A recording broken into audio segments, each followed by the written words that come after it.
নমস্কার বন্ধুরা, প্রিয়াঙ্কাস কিচেনে আপনাদের সবাইকে স্বাগত। তো আমরা তো অনেক রকম চাট খেয়েছি আর আমার চ্যানেলেও কিন্তু চাটের রেসিপি দেওয়া আছে, মানে যেটা বেঙ্গলি স্টাইল। কিন্তু আজকে আমি নন বেঙ্গলি স্টাইল মানে মুম্বাই স্টাইলে চাটের রেসিপি আপনাদের সঙ্গে শেয়ার করছি। তাহলে দেখতে থাকুন পুরো রেসিপি। ছোলা দিয়ে বা চানা দিয়ে যে রেসিপিটা আমি করব আজকে, কালো ছোলা। তো এখানে 1 কাপ আমি ছোলা নিয়েছি আর ছোলাটা সারা রাত ভেজানোর পর আমি সেদ্ধ করে নিয়েছি নুন দিয়ে। তো দেখুন আমি টিপে দেখাচ্ছি, ছোলা কিন্তু সুন্দর সেদ্ধ হয়ে গেছে, 4টে সিটি দিয়েছি। তো এবার আমি রেসিপিটা শুরু করছি। চানা চাট বানানোর জন্য আমি প্রথমে দিয়ে নিয়েছি কড়ার মধ্যে 1 টেবিল চামচ সাদা তেল। এবারে আমি দিয়ে দিচ্ছি ফোড়নে দিচ্ছি একটা তেজপাতা, একটা দিলাম বড় এলাচ, দুটো কালো মরিচ আর লবঙ্গ। তো ফোড়নটা আমার আনানো হয়ে গেছে, দিয়ে দিচ্ছি 1/2 চামচ হিং আর 1/2 চামচ দিয়ে দিচ্ছি আদা। দিয়ে দিচ্ছি 1/2 চামচ হলুদ গুঁড়ো আর 1 চামচ দিয়ে দিচ্ছি কাশ্মীরি লঙ্কার গুঁড়ো, 1 চামচ ধনে গুঁড়ো আর দিয়ে দেবো একটা কাঁচা লঙ্কা গোল গোল করে কাটা। এবার দিয়ে দিচ্ছি চানাটা, মানে ছোলাটা দিয়ে দিচ্ছি।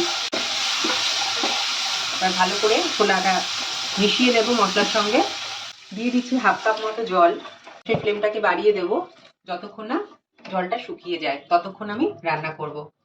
সেদ্ধর সময় আমি নুন দিয়েছিলাম, তবু একটু স্বাদ অনুযায়ী নুন দিয়ে দিলাম, কারণ জলের সঙ্গে তো নুনটা বেরিয়ে গেছে কিছুটা। তো এবারে যতক্ষণ না জলটা মরবে ততক্ষণ আমি সেদ্ধ করব। দেখুন বন্ধুরা, জলটা কিন্তু শুকিয়ে এসছে। এবারে দিয়ে দিচ্ছি একটু ধনেপাতা আর দিয়ে দিচ্ছি একটু কসুরি মেথি। এটা দিলে কি হবে, ফ্লেভারটা দারুণ আসবে। ব্যাস, এবার গ্যাসের ফ্লেমটাকে আমি বন্ধ করে দিচ্ছি।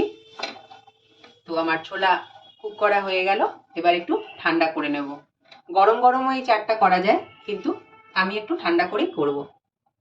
বোলের মধ্যে দিয়ে দিচ্ছি আমার রান্না করা ছোলাটা, দিয়ে দিচ্ছি শসা কুচি, দিয়ে দেব টমেটো কুচি, দিয়ে দেব পেঁয়াজ কুচি, দিয়ে দেব ধনেপাতা কুচি, দিয়ে দেব লঙ্কা কুচি।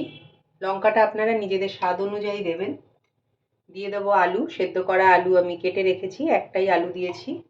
দিয়ে দিচ্ছি আমচুর পাউডার, দিয়ে দিচ্ছি কালো নুন, ব্ল্যাক নুন আর কি, দিয়ে দিচ্ছি চাট মশলা, ড্রাই রোস্ট করা জিরে আমি একটু গুঁড়ো করে নিয়েছিলাম।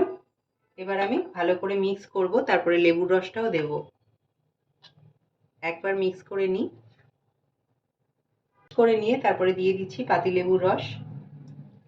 তো তৈরি হয়ে গেল আমার মজাদার চানা চাট। চানা কিন্তু শুধু সেদ্ধ করেও চাট তৈরি করা যায়, কিন্তু এটা আমি বোম্বে স্টাইলে করলাম। শুধু সেদ্ধ করে যে চানা চাট, সেই রেসিপি আমার চ্যানেলে দেওয়া আছে। আর আজকে এই রেসিপিটা দেখালাম। এটা অবশ্যই বাড়িতে একবার ট্রাই করবেন, আর যদি ভালো লাগে একটা লাইক করতে ভুলবেন না। আশা করছি আপনাদের সবার খুব ভালো লাগবে। তো এবার আমি প্লেটিং করব। তো বন্ধুরা, তৈরি হয়ে গেছে আমার আজকে কালো চানা বা ছোলার মুম্বাই স্টাইল চানা চাট। তো আমার মতো করে বাড়িতে একবার ট্রাই করবেন। যদি ভালো লাগে একটা লাইক করতে ভুলবেন না, আর সাবস্ক্রাইব করে আমার পাশে থাকতেও ভুলবেন না। তাহলে আপনারা সবাই ভালো থাকুন, সুস্থ থাকুন। এখানেই শেষ করছি। নমস্কার।